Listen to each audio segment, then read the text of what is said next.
man, you're not as brave as you were at the start. Rate yourself, break yourself. Take all the courage you have left and waste it on fixing all the problems that you made in your own head. Happy Tuesday and happy June. We are getting closer to the first day of summer, and boy, am I ready. We hope you are too. In the month of June, we observe Men's Health Month, LGBTQ Pride Month, PTSD Awareness Month, and more. During the entire month of June, which is Men's Health Month, we are going to acknowledge different male-identifying mental health advocates and share their stories. Many times when it comes to mental health and men, there can be feelings of inadequacy, or that a man shouldn't ask for help, or even that talking about it won't fix it.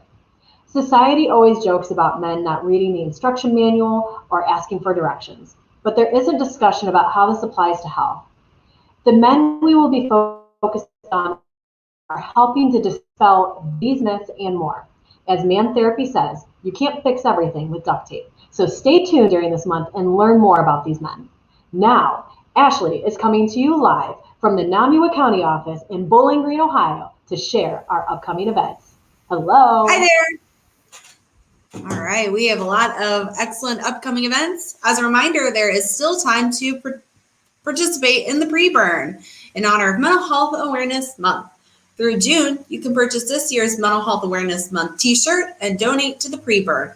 These donations support NAMI Wood County programs and help people participate in the virtual 5K that wouldn't be able to otherwise. Thank you to those that have already started to submit your results. Tuesday, June 8th is our next Night Out with NAMI. Join us in person for yard games and Subway sandwiches in this socially distant picnic at Bowling Green City Park. Night Out is a great gathering opportunity for food and fellowship. As a reminder, throughout the month, we host various support groups for families and peers. Since this month, we're talking about men's health. As a reminder, next Tuesday at 6 p.m. is our men's NAMI Connection Recovery Support Group. All groups are currently offered on Zoom. Visit our website for the group schedule and Zoom links. Those are your upcoming events for the week. So you don't want to miss out on those neat shirts? You better hurry up and get yours. Thanks, Ashley. One of the first men we are going to share about is Prince Harry. Hi, Bree. Hi, Jessica. Over the course of the last decade, Prince Harry has worked to advocate for mental health and has shared his own experiences with mental illness. In 2018, Prince Harry gave a heartfelt speech to the agricultural community in a rural Australian town, where Prince Harry acknowledged the struggles that farmers were experiencing as a result of a drought and the mental health struggles that accompanied such hardships. He states during his speech that you do need to know that a part of being strong and tough is having the courage to ask for help when you need it. More recently, after a 2-hour interview with Oprah in March, Oprah and Prince Harry have launched a docuseries on Apple TV that is titled The Me You Can't See. The series focuses on the importance of mental health and on what it's like to struggle with it. The Me You Can't See tells the stories of both regular people and famous people, including Lady Gaga, Glenn Close, and Prince Harry himself. In an interview with the Associated Press, Prince Harry discloses that the idea of returning to London for Prince Philip's funeral brought up a sense of nervousness for him regarding the possible anxiety that would envelop him once back in that environment. He stated in the interview that he has gained some coping skills and strategies for such situations through therapy. Both the 2018 speech article and the Associated Press interview are linked in the comments if you want to read more about Prince Harry's experiences. Back to you, Jessica. I'm glad he's being such a great advocate for mental health. Thanks, Absolutely. Bree. Absolutely. One of my favorite actors unfortunately lost his life to suicide. Courtney is going to share a bit more about Robin Williams' son, Zach, right now. Hi, Courtney. Hi.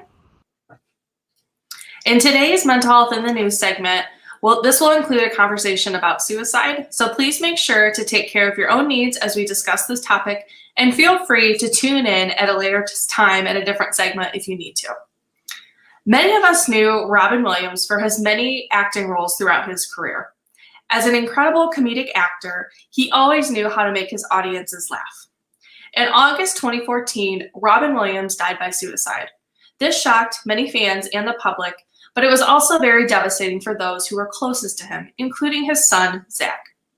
As a result, Zach experienced mental health concerns following his father's death. After his dad's passing, Zach found himself to be anxious, depressed, and traumatized, and turned to substance use to cope with his mental health symptoms, but found that this was only a quick fix for him feeling disconnected and addicted. Zach is now living in recovery and sober. This, however, still did not make him feel that he was living the best version of himself. It was after this experience that Zach co-founded PIM, which stands for Prepare Your Mind. PIM is a mental health support brand rooted in the belief that everyone can be the best version of themselves by simply establishing daily rituals that support their mind and overall well-being. Together with his now wife, Olivia June, these two work together to find natural ways to achieve a better balance with mental health. In research, the two found that there are many complexes that can help calibrate hormones to make the brain able to provide support and balance and overall good well-being. After a year and a half of testing, the two of them created a safe and natural anxiety and stress support product. In addition to this supplement, PIM is serving as a mental wellness platform for the mental health destigmatization movement. This has led to a partnership with Bring Change to Mind, co-founded by Glenn Close. If you'd like to learn more about Bring Change to Mind, you can check out last week's NAMI News at 2, where we talked about this organization.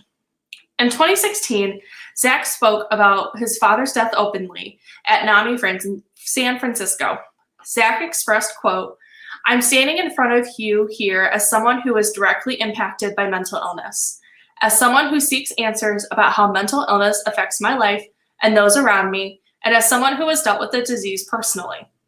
My personal experience with the disease is something that I do not speak of often. I suffer from depression. My father also suffered from depression for years prior to taking his life. Despite our shared illness, we rarely spoke about it directly. In hindsight, I wish we would have talked about what we were going through more openly. But there is so much shame associated with mental illness that we suffer in silence and hide our disease. I saw my father suffering and so wanted to help him and make him feel better.